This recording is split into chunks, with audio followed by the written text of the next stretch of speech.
Uh, I think about, right, let's say a woman that grew up in a home without her father, right? She never had any positive male role models in her life. Anybody that was supposed to be positive may have molested her or abused her in some kind of way, right? But she makes it anyway. She pursues, she's persistent. She goes on to school. She goes on, gets her doctorate. She starts her own business, right? And now she meets this guy, right? And this guy, he grew up in the home of both his parents. He only wants the best for her, but he's kind of dominant. So he gives us simple instruction one day, right? Like, hey, uh, make sure you got dinner cooked when we get home. When I get home tonight, I got a lot to do, and then I want to take you guys out for a movie later. You know what I'm saying? It starts at whatever time. That little instruction right there is something she's never had for in her life. Right? Her Yep. independence is what has built her whole world. Right? So now at that moment they have major friction over something he thinks is simple. But she's saying, no, I ain't never, no man ever had to do nothing for me before. Don't tell me what to do. I made it all this way without any instruction from any man, right? Her strength at that point just became a weakness, right? If she wants to have a Mhm. relationship, if she wants to build, she's gonna have to let that wall down. That old her is gonna have to relinquish some of that independence in order for them to thrive. Welcome to the Eat Cypher.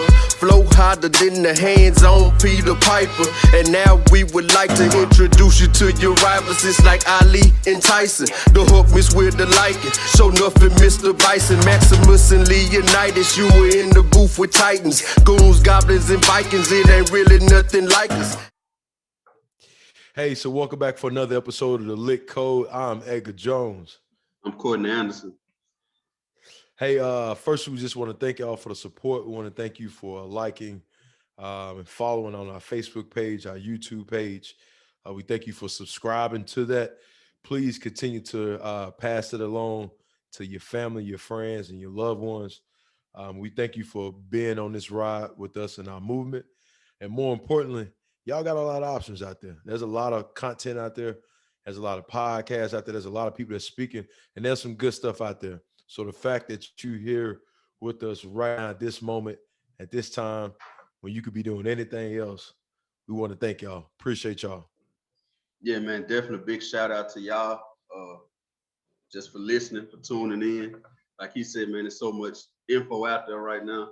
You got access to a lot of stuff. Uh, so just the fact that you're taking the time to listen to two old local jokers like us, man, we really appreciate it. Speaking of local jokers, we are from Rayville, Louisiana. Uh, Today I'm rocking some Get Your Ugly merch from Courtney Chanette and her fiance Tony out there in Arlington. Courtney's from Raven.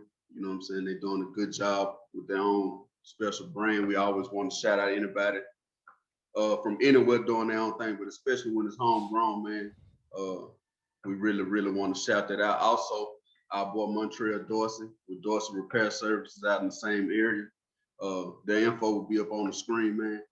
Y'all shout them out, look them up. You need any housework done, holler at Montreal. You need any gift, holler at Courtney and Tony, and Get Your Ugly. It's kind of funny they chose that name right being where we from.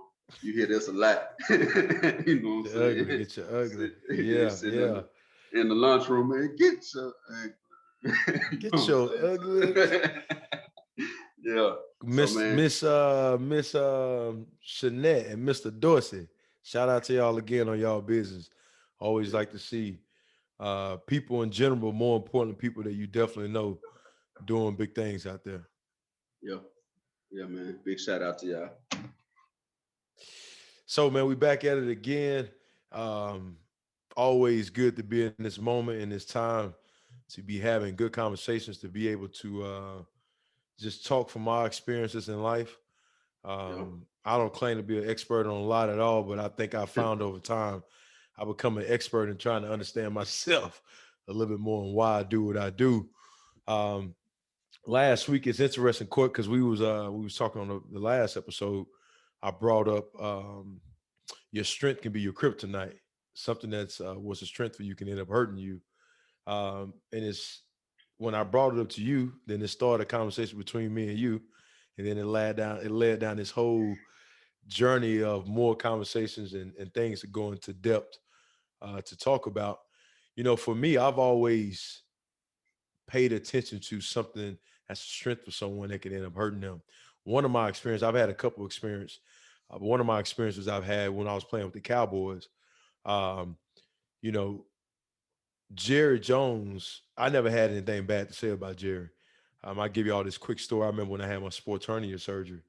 Um, when my mama got ready to fly to Philly with me so I can get my surgery, when I got back, after I got my surgery in Philly and I got back to Dallas, as soon as the procedure was over with, Jerry called me, he checked up on me. When I got back to Dallas, he was always calling and checking up on me. And anytime I talked to him, it was just always just a genuine conversation. And I was a guy that they traded for just a 6th-round draft pick. So it wasn't like they invested a lot of money in me. So I never had a personal bad experience with Jerry Jones. Now, what I did understand from the football world is that, he did a lot of great things on the business side. I mean, a lot of Texas, especially the Frisco area, is definitely Jerry's world. They say it's Jerry's world. It literally is. The star where the Cowboys practice at, big, nice practice facility with a bunch of restaurants and bars. But he's been a great man business wise. But what I saw over time and just from past experiences talking to other people, his strength was being able to go in and take care of business on the business side. But at times I felt like he tried to bring the business into football by trying to be in control of everything and micromanage. And I felt like that was something that hurt him over time. So, for me, seeing that something that worked well for you can end up hurting you I think it always depends on how you're using it as well and understanding when it is a time for me to use that. So Court, man, what you think about that? Because I know we've had our things we talked about. There's been some stories that me and you done had conversations about talking about this same thing. Yeah, man, it's age old, right? An age old struggle. It's a catch-22, like anything else in life. You hear the adages like too much of anything ain't good for you, and they can hold true in a lot of different ways. But with this, they kind of put it in our faces early on with superheroes, right? You got the Hulk and David Banner. You got Superman, Clark Kent. You got Batman and Bruce Wayne, right? And these worlds, they try to balance them out between each other, but sometimes one, which is usually the superhero side, can take control and destroy the other world they built, right? So David Banner, when the Hulk takes control, he destroys everything around. Now he needs them, but at the same time, when he lets them go too far, then he begins to destroy things that even spill over into his regular life. All of us have a certain sense of bipolarity, right? We have good side and the bad side. We have certain traits that may have led us down a path and may have been successful for us early on, but then later on in life, it could hurt us. Last week I gave the example about you being in the NFL, or you using aggression from a young age to kind of combat people picking on you, and that led you into being aggressive on the field and led you all the way to the NFL. But then when that was over, that aggressive side, you have to find a way to subdue him, right? I gave the analogy about the caterpillar and the butterfly. How the caterpillar basically digests himself to morph into the butterfly, right? And then the butterfly comes out of the cocoon a whole new creature, right? And he can't still do everything that the caterpillar did. I mean, he can, but that's not his job anymore, right? You think about people who grow up fighters. I'm a fighter. I approach every situation the same way. I'm gonna fight my way through it. And then you get to this top level, and part of you still wants to fight all these small battles that you fought on your way up, right? But you got so much more to lose now, and you got so much more to do. You don't really have time to fight those small battles.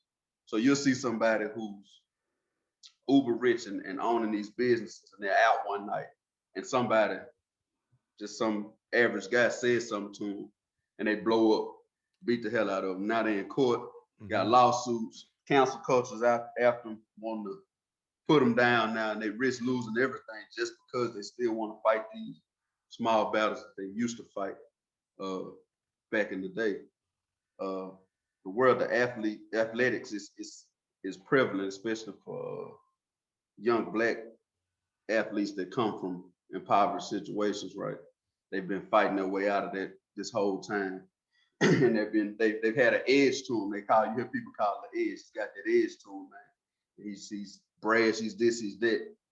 Well, somewhere along the line, it got them to where they needed to be, but then they can't turn it off. So it's hard for them to keep what they had. So those are just some of the examples that I kind of thought about. And it's not just aggression. You can be passive. You could have been somebody who climbed the ranks by being passive, like, okay, just letting things kind of play out the way they do. Then you get in a situation where you need to be more dominant, or somebody's just getting over on you, and that passive side, you just lets it happen, right? So it's not just aggression. It's a lot of different things that can creep back up and kind of hurt you in the long run. Yeah, it's some great points, man. Especially you know, we talk about superheroes all day. I can sit down and watch a Batman, Incredible Hulk, superhero movie all day. But I think it's interesting when you look at Superman, especially some of the first Superman movies that came out, even the cartoons. You know, they at first when they built Superman, they built him as in like he was indestructible, like he couldn't be hurt, and that he didn't have a flaw, right? Like he can go pick up a building, he could take a bomb and swallow it. And basically, you're building this guy like he a god, right? Like he's indestructible, he can't be stopped. I think for me, what really started to get interesting about Superman is when the movie came out, and he went back to the planet Kryptonite. I think it was the name of the planet. Krypton. Krypton. Yeah, he went back to Krypton, and it showed like, all right, he can be touched. Like there is some things that's a weakness for him. And even when you talk about the sports side, so for kind of going back to the Superman, that's when I really got my interest with Superman. And then going to the sports side of it, you know, aggression was something that was needed in a game of sports for me, and it was the time and the place when it was needed. And as I got out of football, realizing that you can't take that anger into other phases in your life. But I think it was one of the most important things for me that I had to get to, where does this come from? Right? Like why do I do what I do, and why do I react the way I react? And is there an underlying issue that I may have that I haven't quite went back and dealt with? For me, my dad, man. I mean, we ain't had the best relationship growing up. Now we're pretty good homies with each other. We sat down and talked and had our serious conversations with each other. But during that time when we were kind of rocking with each other, a lot of my anger stemmed from my relationship with him. So that anger and that frustration that I had, I took that and I put it into sports, and it ended up working out well for me. Played NFL for 7 years, which was a blessing. But also, too, when the game stopped, I still realized I finally realized that there was something that I still didn't go quite back and deal with, because what happened was is that the anger and that frustration based off my relationship with him started to affect other relationships around me, and not in a positive way, but in a way that was detrimental to me and people around me. You know, so going back and dealing with that, and you know, you brought up a point about that the athletes as well. A lot of these, not just athletes, but people, depending on your upbringing, depending on if your dad was in the house or your mom wasn't, or if your mom wasn't there, your dad was there, or say you grew up in a house when you didn't have no parents at all, and you continue to want to strive to want better for your life, right? You wanted to do better. You wanted to get out and may get a bigger house, or give your kids and your family a better life than what you had, um, and not realizing that I got to go back and still deal with that trauma, you know, experience. It's the same thing I'm running from. It's the same thing I need to go back and deal with in some type of form or fashion. Yeah, man, definitely. I think that'll be a good episode for us too, man. Knowing yourself, and understanding your why behind your way. You know, we'll get to that one real soon. Mm-hmm. But you have to have a certain knowledge of yourself, right? Once you get to a point where you can slow down and really think about it, like you said, why am I doing this? Why do I react this way? We call that a trigger, right? And so knowing your triggers is a very, very important thing, because once you start this process of trying to kill off that old you got to know what triggers them, right? And then you have to be aware. We talked about awareness last time, that's what's going on when it happens. And sometimes, unfortunately, it may take an episode or two, right, before you're gonna end up hurting somebody you love. Y'all end up into it, and you got to really sit with yourself and say, man, why did I do that? And they're telling you why you didn't. And you kind of think about it, and then you only to the end, until you really think about that and have knowledge of the trigger, that's when you can go back and start adjusting and kind of dealing with it, right? We had a talk about you and your father before. Y'all had a talk, right? And we basically came up with the idea that the present Edgar won't be able to move forward with anything until young Edgar's taken care of, right? A lot of us, a lot of the things that hold us back are things that happened before we were in control, right? But during our childhood. And like I said before, we developed these defense mechanisms, these survival tactics to kind of get by in life, right? And sometimes they work out for us well. You know, some people they become successful because they don't take nothing from nobody, right? But then once you have children and get into a relationship, and it has to be some give and take there. Well, you don't take nothing, right? So for a while, until you learn how to start taking a little, or taking just as much as you give, you're gonna have some friction. So it's very, very good to know your triggers, and then more important than that, man, knowing your arena. Because I always like to say, if somebody breaks into your home and they wish to do ill towards your family, then aggressive Edgar need to show back up. Zen Edgar don't need to be there at that point. You know, Wusan. Now my state don't need to be there. No, ain't the time right now. No, so you got to know your arena. If you're in sports, that aggression is good, but it's just like our very first episode, us saying you have to be able to tap into your mental and have that truck talk with yourself, or tap into whatever you want to tap into. That's self-control, right? So if you can turn it on and off, you can go liking mode. If you can choose when you want to be this, that's great. But it takes time, because it's going to be a lot of wear and tear on. It's going to be a lot of give and take. It's going to be a lot of trial and error before you kind of learn what's going on, right? But just know that if you don't tame it, if you don't basically absorb your caterpillar, right? He will or she will destroy the world you built every time. Like it's no place for them in that world anymore. You know, those battles are not in front of you anymore. It's totally different. And one of the main things you got to do is change what it means to you. You can be aggressive. That doesn't mean it's gonna be physical all the time, though, right? Physical aggression and mental aggression are two totally different things. Right now, you're approaching this. You told me last week, you like, after we do these podcasts, you're drained out, just like you used to be on game day, right? You're approaching this the same way you used to do the game. Right now, it don't look like it, but in your mind, you firing on all cylinders right now. It's game time. We mentally jousting right now, going back and forth. So you're still being aggressive, Edgar, just in a different way. And there's nothing wrong with learning how to use those strengths that got you there. You kill them off, but you just use them in a different way. You got to know your arena, and you got to know yourself and know your triggers.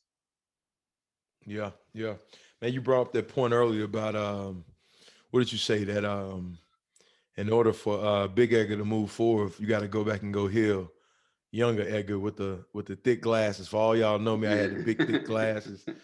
Don't talk about thick glasses. Like you can take them glasses and put them up to the beam of a sun and start a fire. But that's one thing I had to learn. Man, I learned this through therapy. honestly, me doing my therapy sessions. For me, therapy has always been good. It's a chance for me to be able to go and speak to somebody, talk to somebody that ain't there to judge me, Yeah. just to be an ear a lot of times, and then just give advice and give me some things that I haven't thought about. But one thing that I learned in therapy was I had to go back and love my childhood, love my younger self, go back and talk to the younger Edgar, and go back and tell the younger Edgar, man, it's all right, man. It's okay about, your frustration and what you dealt with. And as crazy as that sounds, it made a lot of sense because full transparent, man, before I got to the point of me going to go holler at my old man about my frustration with him, as big as I am and me bigger than my daddy, when it was time for me to go talk to him, I felt like a 12-year-old kid. Like internally inside, that's how I felt when I was going to go talk to him. So me being able to muster it up to go sit down with the man that brought me into brought me into this world, being able to have that conversation with him, man, there was a lot of strength. And through that, it really gave me permission, and allowed me to be able to move forward, because this is what I've started to learn. We've all had traumas, experiences, and different things that's happened to us through the course of our life. And a lot of times, based off someone doing something to us or frustrating us or making us mad, we walk around holding on to that energy, right? And that person that did something to you, probably not even thinking about it. Like it's not bothering them the way that it's bothering you. So based off me holding on to that energy and understanding, right, everything that I take in got to come out, whether that's food, that's me listening to music, right? Whatever I'm listening to, it starts to affect and it starts to come out. Mhm. Um, and that energy that I had, and we hold on to a lot of those things, and what starts to happen is it starts to affect my personal relationships around me, and affect other things around me. So, me and you talked about this a lot, the two stories of the brother, right? Mhm. Brothers grew up in an alcoholic home. Um, when they both got older, one brother ended up becoming an alcoholic, and the other brother ended up opening up an inpatient for people that was struggling with addiction. So right there at their store, right, two brothers grew up in the same house. Dad was alcoholic. One brother ended up being an alcoholic. Other brother ended up opening up a addiction on to help people out. But you just think that's where the story ended at. But also too, even though the brother from the outside looking in, you looking at the brother that opened up the addiction home. From the outside looking in, you look at him like, man, everything is good with him. But inside his house, he yelling at his wife, he beating her up. He may not drink, but he got a bad relationship with his kid. But from the outside, you like, man, he opened up addiction on me up with this. But also, too, there's still the underlying issue that he was dealing with, and that was being able to go back and deal with that trauma and his experience that he had with his father. And I think it can be tough at times because there's a lot of fear. You usually got to go down memory lane, and when you're going down memory lane, it's like going back in an old house you up in, right? Mhm. Going around a family member that you ain't seen in a while, or driving down a road that you grew up on and you ain't seen in a long time. You start to go back down memory lane and start to think about the good, the bad, and the ugly, everything that came from that. So there's a fear. There's a part of you that's like, I don't want to deal with this. I tried to run away from this. I tried to escape from this. But understanding that there's strength and there's a lot of power that can come out of that if you go back and face that. And whatever that is, by going to face that. Yeah, man. We tend to try to sweep our traumas under the rug, right? To try to forget about them, and that's the craziest thing. It's insane to think you can do that, right? So basically, what you need to do is fix it in your mind that that trauma made you even more so than the good days, right? There's an old saying that smooth seas don't make good sailors, right? Meaning that if the sea's always smooth, he never learns how to get skillful with the wheel, right? It's when the storm coming, he got some waves to fight. You got to try to keep this vessel from capsizing, and I got to fight this tidal wave that's coming. And you make it out of that. That's when you become good, right?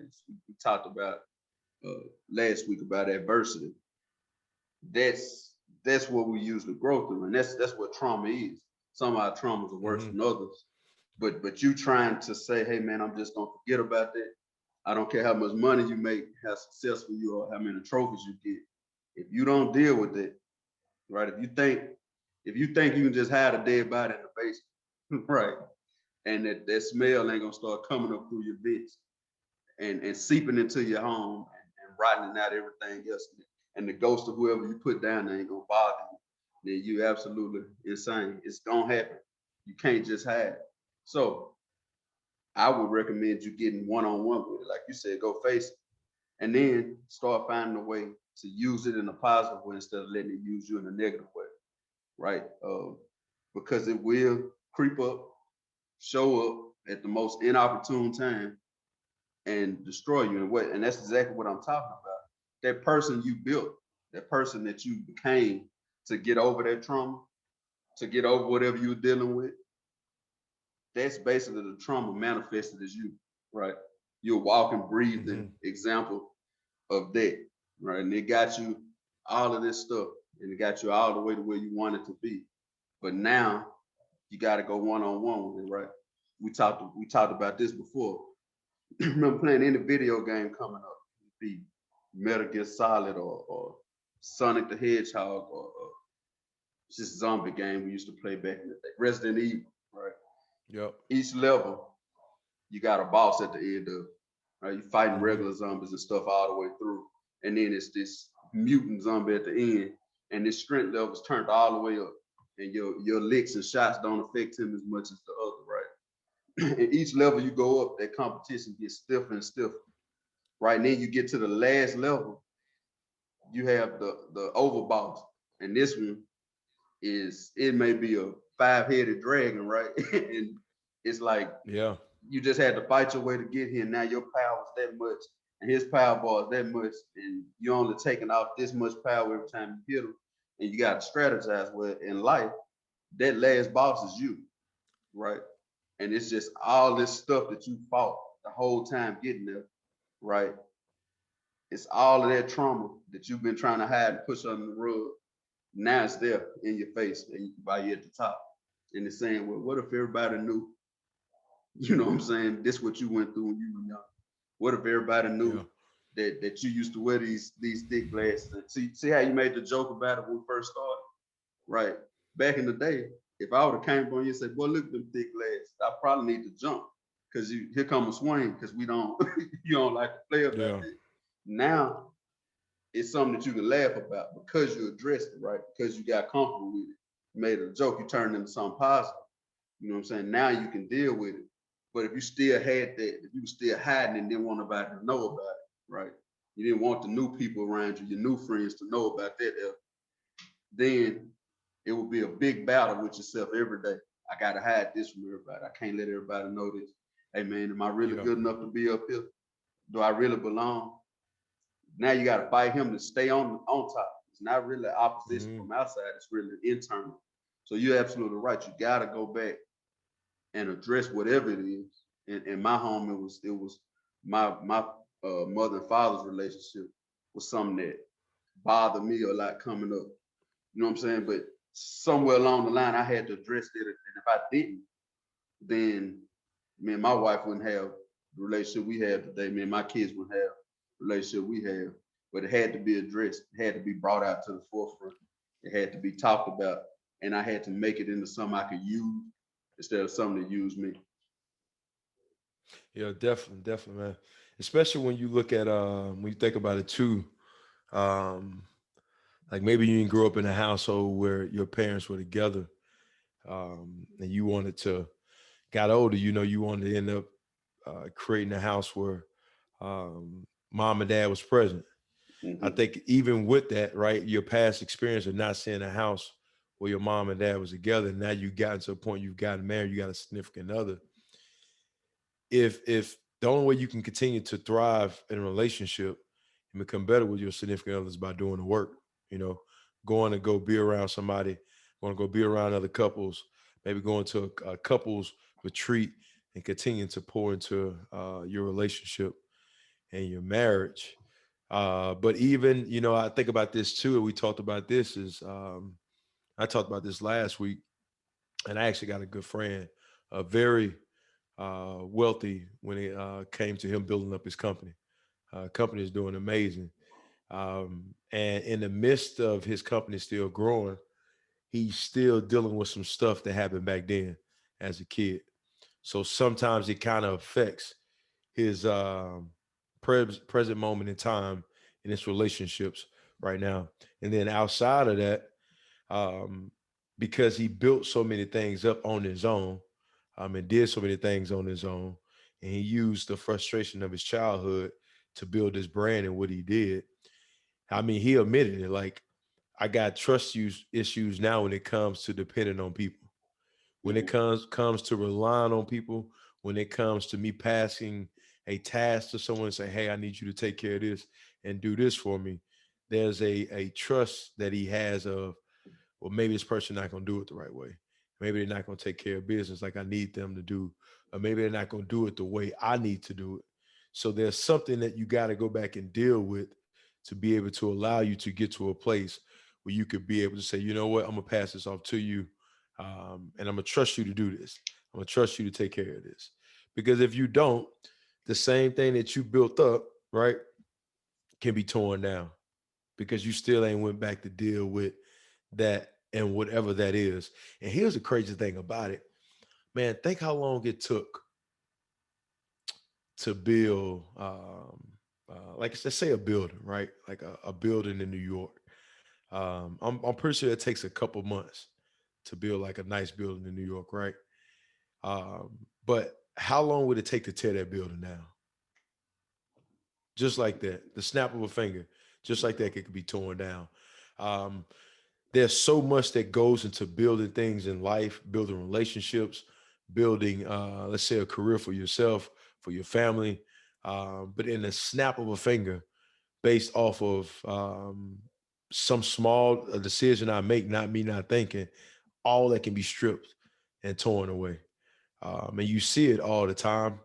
I know for me, one of the things I constantly have to die to each and every day is my ego and my pride. Uh, eat, die to my ego and die to my pride, and getting to the point of saying like, hey, because for me, pride, right? I felt like I ain't have to go talk to nobody about what I was dealing with and battling with. I'm good. I got it. What I need to go talk to you for? I don't want you in my business. You know what I'm saying? I'm not gonna tell you about that. I'm not gonna share that with you. But while I'm doing it, I'm just holding on to all this frustration that constantly was continuing to hurt things around me. And I had to die to my pride, man. I had to die to that and just say, yo, go get some help, man. Go sit down and go talk to somebody about this. And even and I'll say this, even if it's you not going to go sit down and talk to a therapist, I mean, ain't nothing wrong with having a good friend you can go talk to for therapy that's just gonna listen to you. I think we all do therapy in some type of form or fashion. We already talked about this as well. It's just depending on what you use as therapy. Some Yeah. therapy can be good, and some therapy can end up hurting you as well. But even if you ain't got the confidence to go talk to somebody, I still go back to a pen and paper. To me, I enjoy being able to sit down and write down my frustrations, write down how I'm feeling.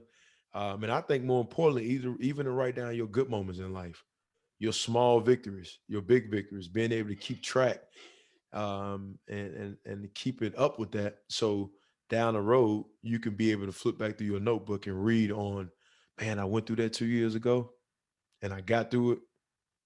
Man, I went through that a month ago. I forgot about that. You know, because for us, we forget about a lot of things as well because we're so much on the move, move, move, go, go, go, fast-paced society. We forget about a lot of things that's happened to us. We hold on to some things as well, but a lot of things we forget about. And I think it's good to keep track of just journaling in life. If you don't even want to talk to nobody, you can go back and look in your notebook and read and just be like, man, what was I at in this moment in time in my life? How was I feeling? Right? How did I get through that? Man, I got through that, you know? Yeah, man. You one of the great things about journaling and writing stuff down is sometimes you get down a dark hole and you hear some therapist say, you know, remember a time when you were happiest. When was that? And you can't remember. You're Yeah. so clouded by the depression and darkness going on right there that you don't even have the ability to think back to when you were happy. Because your mind will start telling you, you'll think about a time and your mind tell you, nah, you weren't happy then either. We ain't never been happy. Still you then when so we weren't happy. But if you journaled it, you know, you wrote about a time that made you happy, right? Your mind is capable of reading that journal, right, and going directly to that place. You might not believe it's like magic almost. You'll read it, you'll start to hear what you were hearing, and you'll start to smell the smells you were smelling in, right? We watched Mike Tyson on Hot Boxing with Sugar Ray, right? And Sugar Ray was talking about the fight with the ring, and he stopped for a second, right, with tears in his eyes, and he said, I can smell him right now, right? He had tapped into something so deep that he really went back to that moment in time, right? And was feeling all those feelings all over again. So that's one of the good things about journaling, right? The thing about these battles, man, that's most interesting and most fascinating to me is that nobody sees them, right? Just like that caterpillar we talked about. I like to call it your cocoon stage, right? Because that caterpillar, I remember I said he crawled to a place that was, you know, a lot of people couldn't see, the corner of the house, the top of the ceiling, or the corner of a tree somewhere off to itself, and he wrapped himself up, right, in this cocoon. You know what I'm saying? Nobody saw what was going on the inside. Nobody sees your battle. Again, you might seem happy to everybody. You gotta get into that cocoon stage, man. You gotta address every single thing. Even if it's somebody that hurt you back in the day, man. And if it's as simple as going to them, saying, hey, you know, you hurt me then.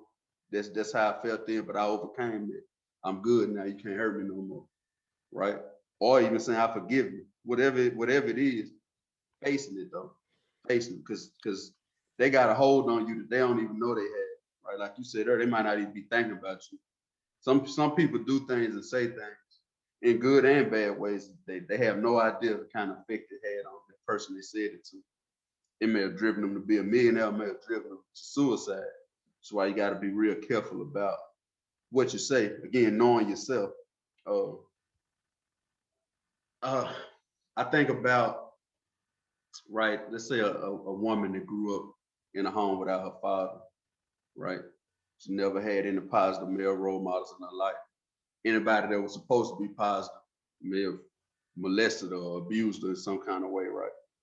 But she makes it anyway. She's persistent. She goes on to school. She goes on, gets her doctorate. She starts her own business, right? And now she meets this guy, right? And this guy, he grew up in the home of both his parents. He only wants the best for her, but he's kind of dominant. So he gives her a simple instruction one day, right? Like, hey, make sure you got dinner cooked when we get home. When I get home tonight, I got a lot to do, and then I want to take you guys out for a movie later. You know what I'm saying? It starts at whatever time. That little instruction right there is something she's never had for in her life, right? Her independence is what has built her whole world, right? So now at that moment, they have major friction over something he thinks is simple, but she's saying, no, I ain't never, no man ever had to do nothing for me before. Don't tell me what to do. I made it all this way without any instruction from any man, right? Her strength at that point just became a weakness, right? If she wants to have a relationship, if she wants to build, she's gonna have to let that wall down. That old her is gonna have to relinquish some of that independence in order for them to thrive. So going back dealing with whatever it was that got you there, in that case, it would have been her never having a positive role model, any male that came into her life that should have treated her a certain way, treated her wrong. So now you got this guy treating you well, right? And then he's trying to tell you how to kind of space your day out so y'all can do something later. That's totally foreign. And she don't want it. She wanna combat that. Her strength saying, hey, no, we don't take that at all. And like I said, at that point, it's making her weak in her relationship. Yeah. That's definitely a good point as well, man. There was a study that was done that showed the effect that you not going back and dealing with trauma can have just as much as an effect on you in a bad way than eating bad food. Just by holding on to all of that, right? Like holding on to those things that you dealt with, keeping it all built up inside. Like it ended up affecting you even in a way that's harmful to you. Like even like if you was going out there just eating bad food. So to me, the power of my thinking, what am I battling with and dealing with that I haven't went back to go back and deal with is extremely, extremely important. Um, and just understanding that whatever that was that happened to you that pushed you forward and made you want to do better, uh, don't run from it because it'll find you. It's gonna keep trying to hunt you down and find you, um, and affect, other things around you, man. Yeah.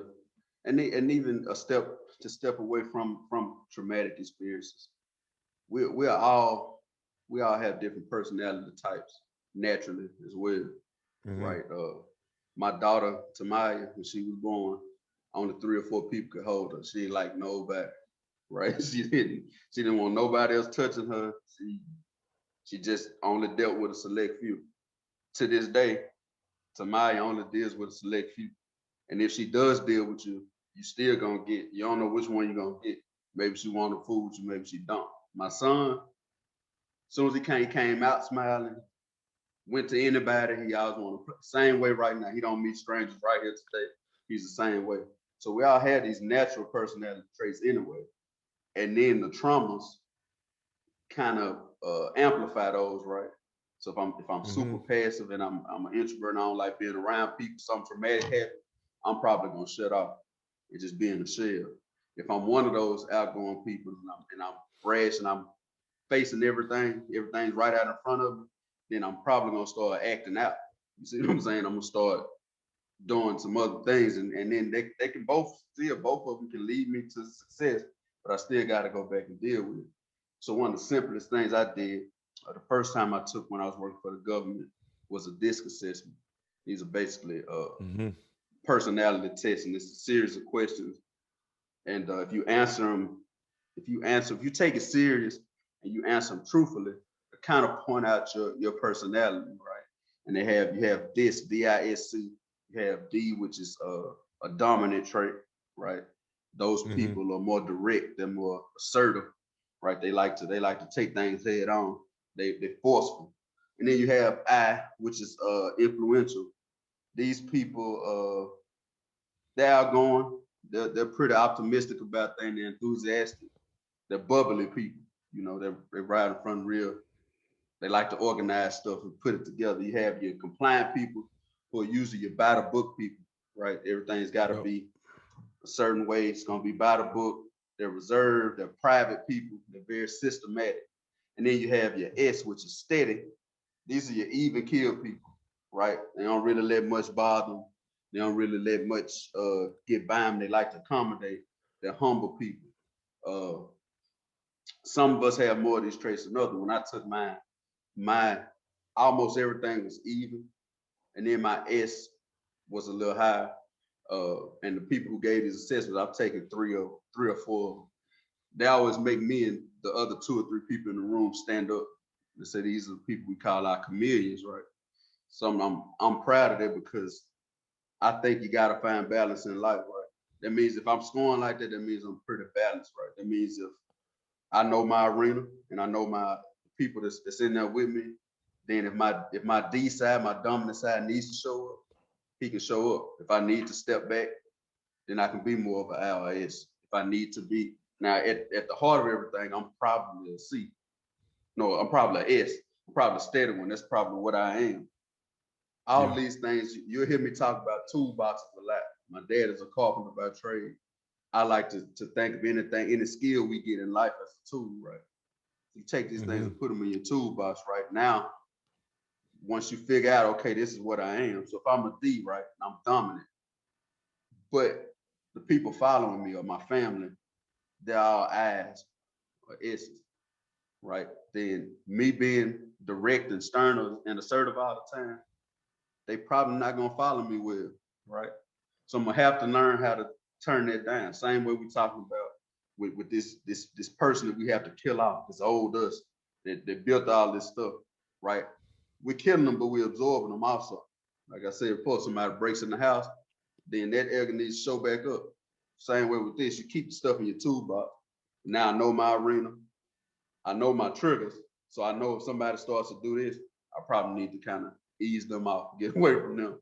You know what I'm saying? But I know my audience now. I can start adjusting the way I respond, the way I act, the way I lead, right? And now these people will follow me. They won't be so afraid if I'm a high D and I can't get them. Because this is what'll happen, man. If you're not willing to kind of come off of that high horse or kill that person off, especially if you get in a leadership position, then it's somebody that's in your following that these people are gonna kind of react to better than you. And you at that point, you really don't have control anymore. You kind of lost it. You know what I'm saying? Yeah. So it's great to know. Like, and that's one of the simplest things. You can pull it up online and take a DISC assessment on yourself. And it's nothing, you know, some people are kind of, we have some stigmas with therapy. We have an episode coming up to address those stigmas. But if you are one of those people who has that stigma, just try it. Just look up a DISC assessment. You got time, check it out. You know what I'm saying? Kind of figure out, okay, what's my personality trait, right? Okay, I seem like I'm one of these people. Then you can ask yourself that the best question there is of all. It's one of the best. It's the shortest question there is, but it's the best question. Why? Why? Why am I like that, right? And then you can start to address some of these things and slowly kill that person off and stop them from coming up and strangling what you got going on, right? We one of our favorite movies we always talk about is Little Shop of Horror, right? And him Feed me, Seymour. Exactly. Him feeding Audrey too, right? At first he wouldn't feed him. He gave Audrey that little drop of blood out his finger, right? And then from that point on, it went from that little drop to meat. And then he started killing people, feeding them to him. And the whole time he feeding Audrey, he just steady getting bigger. Now, Audrey's so big that he can destroy Seymour's whole world if he don't kill him off. That's the same thing we're talking about. Same thing. You feeding your pride, you feeding your ego. That's basically Audrey too.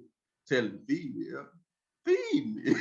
You know what I'm saying? The more you feed him, he preparing for you. So he preparing for you, man. You just said something, man, that was big. In one simple word, why? Just start asking yourself that question, man. Why did I do that? Why did I say that? Where is this coming from? You know, and sometimes here's the thing, like you're not even gonna have that answer. Like I don't think every single time you ask yourself that question, you're gonna have an answer right away. But I think the more you start to dig by doing the work, right? By doing the work and being consistent with doing the work, you can really start to get to the root and the problem and wherever this is coming from and where it's stemming from, what you're dealing with. Just ask yourself the question, why am I doing this? You know, and usually as you're going through that work, it ain't, like I said, you start to peel back layers of memories. You start to peel back layers of experiences. You start to peel back layers of what people said to you and what somebody did to you. And the list goes on and on and on. So there's frustration and there's pain in that. But if you can get past that, I think you'll be very surprised on what comes out of that. One of my good songs I like, and Court, I know you can relate to this song, Bobby Blue Bland. You got to hurt for you heal. You got to hurt for you heal, man. You just, the more I start to realize and just think about life, man, that is so true, dude. You got to hurt for you heal. So my point with that is, and here's the thing about it. If you listen to us right now, I know you can do it. I know you got it inside of you, because at this moment in this time right now, you here with us and you listen to this content and you checking us out. So I know that you can go through and start to dig and get to the root of why you did or why you do what you do. But I promise you, when you deal with that, you'll be surprised on the growth that you will make. And the more you'll find out about yourself and how you really will be able to start to have a truly big impact on relationships and other things around you. Yeah, man. My favorite line in there, man. The Bible says, just when you think pain is all gone, don't fool yourself. It Yeah, is don't the fool deal. yourself. That's the way love works, man. It's the You way gotta love hurt works, before you man. heal. Yeah, You man. gotta hurt And for you. the thing you led off with, man, you led off saying you're not an expert at anything. Well, neither am I. But I am an expert on what Courtney did to get past Courtney's hurdle, right? Mm-hmm. And the only hope is that some of this content and some of our ways of dealing with stuff will help you to start dealing with these things in real time, right? We talking about 30 plus years of you before you reach this point to where you could go back and address what little Edgar needed to address, right? We're trying to get to the point to where we're addressing that in real time. And we're just taking that small moment to when something happens to you. You tell me all the time, and you say, man, a guy said something to me today, and I started to react, but then that's all we want. You know what I'm saying? That but then part. Yeah. Because before it would have been a reaction right then, right off the bat. You know, and it could have been, it probably, I'm 90% sure it would have been the wrong reaction, right? But now it's a thought process, and you thinking 10 steps ahead, right? Okay, if I do this, now I got to do this, that, and that, and now at least gonna have to do this, and Nova's gonna have to do this. It's more to think about now. Again, like I said, now that you're on top, that last boss, you can't fight all those battles you fought to get up here because now you got way more to lose, right? But you understand you've already faced your why. It's whys behind a lot of stuff, man. We talked the other day about how families, the fabric of the family is kind of, it's not the same no more, right? We're not as close knit anymore. And there's reasons why. Because our parents doing what they had to make us more successful, be more driven, more ambitious, led us to a little bit more success, right? Family was so close knit back in the day because of struggle, right? Yep. All of us after school, y'all went to school in Raven. Me, Quint, Nick, Nicole went to school in Monroe, right? Now, either ain't winning or my Aunt Older would take me to school in the morning because my dad and mom got big work, but Aunt Older worked in Monroe. Ain't winning worked in Monroe, so they can get us over there, right? Somebody bring us back. We weren't coming back to go to no daycare. We all going to grandma's house. Now you got 10, 11, 12 cousins growing up right there together, close knit. Everybody had to depend on each other because of struggle. Well, now I talked to you about that the other day. In your family, you're the first male to go to college. That's how close we are to rural South. That's how close we are to it, right? It's how close we are up against some of the things that held us back as a people. So now you go off to college, I go off, I'm doing my thing. Our children growing up in different places. We're making a little more money. We can afford daycare, assistant after school. Now these meetings that used to happen every day on a daily basis don't happen anymore. Now we're spreading out. I'm ambitious. I moved to Ohio. You moved to Dallas. My sister's in Georgia. My brother's in Texas. Now it's hard for that to happen, but we have to find a way to make it happen, right? So we have to work towards it. That's just an example of why affecting stuff down the line, right? It's a reason behind it. Once you get comfortable with knowing there's a reason you react a certain kind of way, a reason you had to build a Hulk, reason you had to build Superman, you had to build Batman, right? Once you understand that reason, now you can start getting to a point where you deal with them enough to where now I ain't Superman, I'm Clark Kent, but I can turn to Superman if I need to. That's what you want. You want to get to that point, right? And understanding your why and the reasoning behind it and addressing it, that'll help you get to that point. Yeah. Man, it took me, you're right, it took me 20 plus years to finally go back and deal with my anger. And all those years that's piled up on top of each other, you're going and getting through a lot. It's like going through a bra patch. Like you got to go through the thicket of it and the sticky and the bras, and it's gonna hurt. But then after you get out of it, right, you get to the edge of the woods, you feel better. And I think something else I always try to think about too is, we always say this, that it's bigger than me. It's bigger than me, right? You continue to keep living, and you start to get to a sense of just awareness of what's going on around you. You truly start to realize things are bigger than you. It's about you, but it's also bigger than you as well. And I say this, I mean, I look at it like, say you got kids, or say you got a niece or a nephew you taking care of, or a cousin that you've taken underneath your wing, and they look up to you. I think all you're doing is, when you start to get through these issues and these problems you've dealt with, and you deal with it, and you could be able to pass the information back down to somebody that's ready to receive and listen to you, you could probably cut that time in half, right? I'm trying to save you um, some years with you going to go back and deal with this now. So it really is bigger than us, because at the end of the day, there's so many people that's watching us and paying attention to us, and really look at us as a superhero. And the thing is, like I said, you will never know that sometimes. You will never know that people look at you in that form or fashion. But understanding that if I can go back and deal with whatever that is, right? Going back to go deal with whatever that is, that you will have a ripple effect on being able to have impact on other people, and even your relationships, and being able to, um, if you can, get to a point that you can be transparent and talk to people. It took me a while, man, to get to a point that I could really be able to be open and talk about it right now, my frustrations and what I had to go deal with. Um, and I think what I've started to find over time is that it gives people strength to be able to help them to go deal with their things as well. And here's the thing about it, is that sometimes you may not even know it.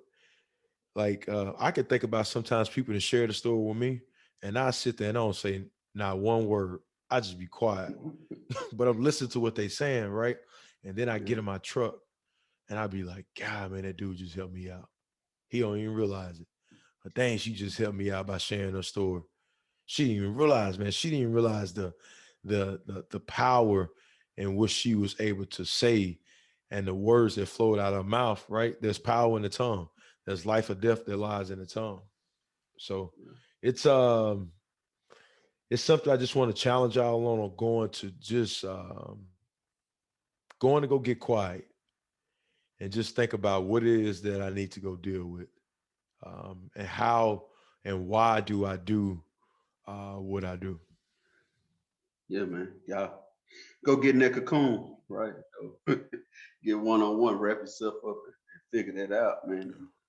Just as you said something earlier about what you were feeding yourself.